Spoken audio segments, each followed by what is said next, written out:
My name is Lauren Cassidy. I'm 27 years old.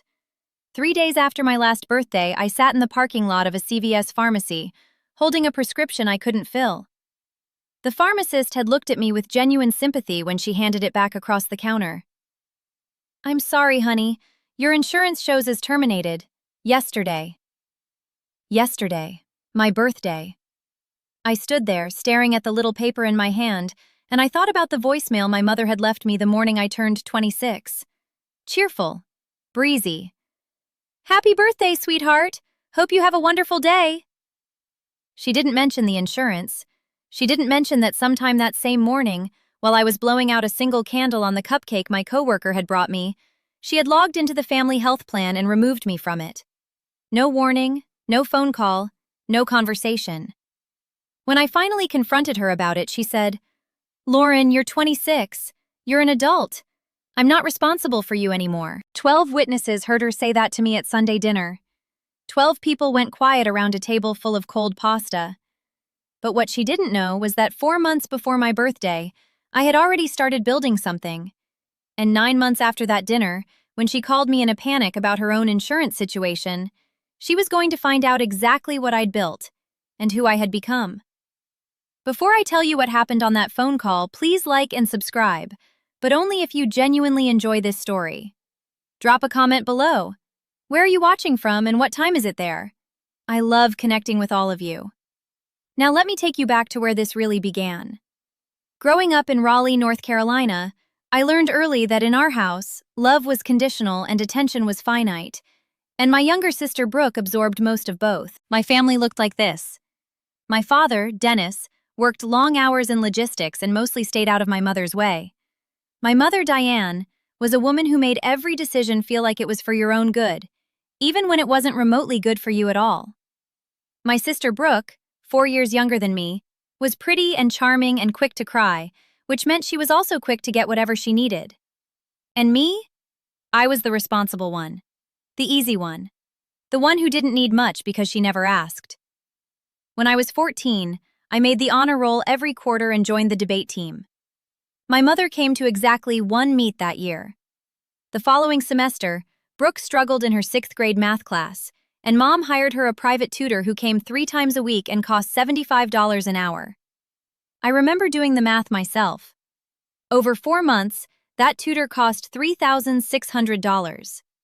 The same year, I asked if I could go to a debate camp over the summer. It cost $400. "We just don't have it right now," Mom said. "Maybe next year." Next year never came. I told myself I didn't really need it anyway. When I was 18, I got a partial scholarship to NC State. I was proud. I called home from school and Mom listened politely, and then told me that Brooke had made the cheerleading squad.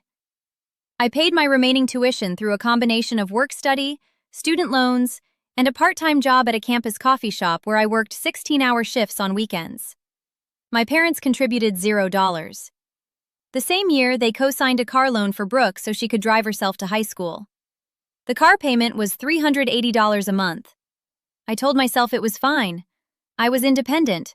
I could handle things. Then came my senior year. I landed a competitive internship at a healthcare analytics firm. Real work, real pay, actual experience. I called home to tell Mom and she said, "That's wonderful, honey. Your aunt's in town this weekend. Can you come home and help me get the guest room ready?" I drove 2 hours to help set up a guest room. I didn't get a congratulations card. Brooke, who had just gotten a C in her first college semester, got a spa day and a new laptop to help her focus. I told myself it made sense. Brooke needed more help. I was the strong one. But there are only so many times you can tell yourself that before the story stops feeling true. The breaking point came the week after my 25th birthday. I had been on my parents' health insurance since I graduated college, which is normal. The law allows it until you turn 26, and I was grateful for it. I had a chronic condition, nothing life-threatening but real and managed, requiring regular prescriptions and quarterly check-ins with a specialist. Without insurance, those costs would run between $600 and $900 a month out of pocket. My entry-level analyst salary was $44,000. I was making it work, but barely. About 8 months before I turned 26, I sat down and did the math. My birthday was coming. I needed to figure out my options at work. I pulled up my company's HR benefits portal and started comparing plans. That's when I noticed something. My company offered dependent coverage. Not just for children, for parents too, under certain conditions. I was young and healthy and in a solid plan tier. Adding a dependent would raise my premium by about $210 a month. I didn't act on it right then. I filed it away. I told myself I'd figure out my own coverage first. But then came that Sunday dinner. It was late October, about 2 months before my birthday. My mother had made her famous baked ziti, and there were 12 of us at the table. My parents, Brooke and her new boyfriend, my aunt and uncle, 3 cousins, and a couple of family friends. It was a normal dinner. Warm, loud. I mentioned, just in passing, that I was researching health insurance options for when I turned 26, just making conversation. My mother set down her fork. "Lauren," she said, "you're 26. You're an adult. I'm not responsible for you anymore." The table went quiet. It wasn't the words exactly. It was the tone. Clipped. Final. Like I'd been asking her to carry something heavy for years and she was finally setting it down. Like covering me, legally at no additional cost to her until I aged off the plan anyway, had been some extraordinary burden she'd been quietly resenting. I smiled. I said, "You're right, I'll figure it out." And I drove home alone in the dark and sat in my apartment and stared at the ceiling. 12 people heard her say that. Not one of them said anything. Not even my father. That was the night something shifted in me. Not anger exactly. Something quieter. Something that felt, for the first time, like clarity. I opened my HR portal. I stared at the dependent coverage option for a long time. Then I opened my notes app and started a list. The list was everything I had ever done for my family that they didn't know about and didn't ask about. Every time I'd driven to Raleigh on short notice. Every time I'd helped Brooke with her resume, her taxes, her apartment applications. Every time I'd lent my parents money that came back slowly or not at all. There were 3 separate loans to my mother totaling $4,800. A $1,200 loan to Brooke for a security deposit she still hadn't repaid. 2 years of free tax preparation for both my parents, work that a CPA would have charged $400 a year for. I calculated the hours. I calculated the dollars. The number I landed on was $9,600 in direct financial outlay and somewhere north of 300 hours of labor. I sat with that number. Then I went back to the HR portal. And I added my mother as a dependent on my health insurance plan. I want to explain why I did this, because I know it sounds strange. It might even sound calculated, and maybe it was, a little. But mostly it came from a place that surprised me. Not spite, but something almost like grief. My mother was 58 years old. My father's work insurance covered them both, and it was fine, but my father had been talking for 2 years about early retirement. He wanted to be done at 62. And when he retired, unless my mother found employment with benefits or they paid for a marketplace plan on their own, she'd be looking at premiums that could run $800 to $1,200 a month for a woman her age with her medical history. She had high blood pressure, a thyroid condition, annual specialist visits. I had looked this up. I had done the research. My mother had not. Because my mother had always assumed that if something went wrong, someone else would handle it. That assumption had a name, and that name was usually Lauren, so I added her. I paid the $210 a month increase to my premium. I didn't tell her. I just quietly, methodically made sure she was covered. And then I waited for my birthday. It came on a Wednesday in January. My coworker brought me a cupcake with a single candle, and we sang in the break room. My mother called and left a voicemail. Cheerful, breezy. She didn't mention insurance. She didn't mention anything practical at all. I didn't check my insurance portal that day. I already knew what I'd find. I found out at CVS 3 days later, when I went to refill my regular prescription and the pharmacist handed it back to me. "Your insurance shows as terminated. Yesterday." There was a beat, just one, where I felt the full weight of it. She had done it on my birthday. Or close enough. She had set a calendar reminder somewhere, I imagined, to log in and remove me. She had done it without calling. without a conversation, without asking whether I had coverage lined up. She had simply decided I was no longer her responsibility and acted accordingly. I paid $94 out of pocket for a 30-day supply of my medication. I drove home. I sat on my kitchen floor for about 10 minutes, just breathing. Then I called my HR department and confirmed my new plan was active. It was. Then I called my doctor and scheduled the appointment I'd been putting off. Covered. I didn't call my mother. I want to tell you about my friend and coworker, Priya, because she matters to this story. Priya had been at the company 3 years longer than me, and she was the kind of person who paid attention to people. She was the one who brought the birthday cupcake.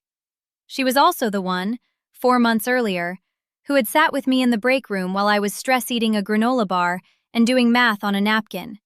And she had asked, very gently, what I was working out. I told her. All of it. The insurance situation, the dinner, the comment, the list. She listened without interrupting, which is rarer than people think. Then she said, "Lauren, you have been managing your family's emotional and financial stability since you were a teenager, and they have mistaken your reliability for obligation. Those are two completely different things." I stared at her. "Your reliability is a gift," she said. "You gave it to people who thought it was rent." I wrote that down. I still have it. Priya was also the one who, when I mentioned the dependent coverage option, didn't try to talk me out of it or into it. She just said, "What do you want to happen?" And when I told her, she said, "Then it sounds like you already know what to do." Over the next 9 months, with Priya as my sounding board, I also started doing something else. I started building a financial cushion with the discipline I'd always given to everyone else's problems. I paid off $6,200 in credit card debt. I opened a high-yield savings account and funded it to $11,000. I got a promotion, senior analyst, $58,000, which I negotiated up from their initial offer of $53,000, because Priya had coached me through exactly what to say. My family had no idea any of this was happening. My mother would text occasionally, "Could I look over her taxes? Could I help Brooke figure out her new lease? Could I drive up next weekend because the gutters needed cleaning and Dad's knee was bothering him?" I helped with the taxes, once because it took me 40 minutes and I knew how. I told Brooke I was busy with the lease. I didn't drive up for the gutters. "You've been distant," my mother said on the phone in August. "Is everything okay?" "Everything's fine, Mom. I've just been focused on work." She accepted that. She didn't ask follow-up questions, and I kept waiting. The call came on a Saturday in October, 9 months after my birthday. My father had announced his retirement date, sooner than expected, the end of the year instead of 3 years away. A buyout package. It was good news for him, but it meant his employer coverage would end December 31st. My mother called me at 10 in the morning, and I could hear the panic underneath her voice before she even finished her first sentence. "I don't know what we're going to do about insurance," she said. "Your father's retiring in December, and I looked up marketplace plans, and Lauren, they are so expensive. There's one that's $1,100 a month just for me, and the one I could actually afford has an $8,000 deductible. And I have my blood pressure medication and my thyroid, and I see Dr. Parsons twice a year, and I just—" Her voice broke a little. "I don't know what I'm supposed to do." I let a beat pass. "Mom," I said, "what if I told you that you're already covered?" Silence. "What do you mean?" "9 months ago, I added you to my health insurance plan through my employer. You've been covered since February." Another silence. Longer. "Lauren." Her voice was strange. "What?" "You're on my plan. You've been on it since 2 weeks after you removed me from yours. It covers your blood pressure medication, your thyroid prescription, and specialist visits. Your copay for Dr. Parsons will be $35. I heard her breath catch. Why would you? She stopped, started again. "You didn't tell me." "No," I said. "I didn't." "But after what I said, at dinner, you still—" "Yes." She was quiet for a long moment. I could hear her crying, soft and complicated, and I sat with it. Lauren, I need to say something to you. Okay. What I said that night, at dinner, in front of everyone. Her voice was unsteady. I didn't think about what it sounded like. I told myself I was just being practical. But I've thought about it a lot since then, and I know it wasn't just practical. I was dismissing you. I've been dismissing you for a long time, and you've been showing up anyway. You've always shown up. I had my list open in front of me. $9,600, 300 plus hours. I looked at it. Then I closed the note. I know you have, I said. I'm so sorry. She was crying openly now. I'm so sorry, Lauren. I looked out my apartment window. A gray October sky. Leaves coming down. I believe you, I said, and I meant it. But I need you to understand something. I didn't add you to my insurance because I wanted to hold it over you, or to prove something, or to get even. I did it because you're my mother and you needed to be covered and I had the means to do it. That's what I do. I take care of things. I've been doing it my whole life. She was quiet. But I also need things to be different going forward. I need you to see me as a person you're in relationship with, not a resource you draw on. I need you to ask how I'm doing the way you ask Brooke how she's doing. I need the loans I gave you, $4,800 total, to be repaid, even slowly. I need you to stop treating my time like it's automatically available. I heard her exhale. Okay. Those aren't ultimatums, they're just the truth of what I need. I understand, she said. I hear you. Another pause. Can I ask, why didn't you tell me? About the insurance, all these months. I thought about it. About the CVS parking lot. About the prescription I'd paid $94 for. About sitting on my kitchen floor breathing. Because I needed to know, I said finally, that I could take care of myself.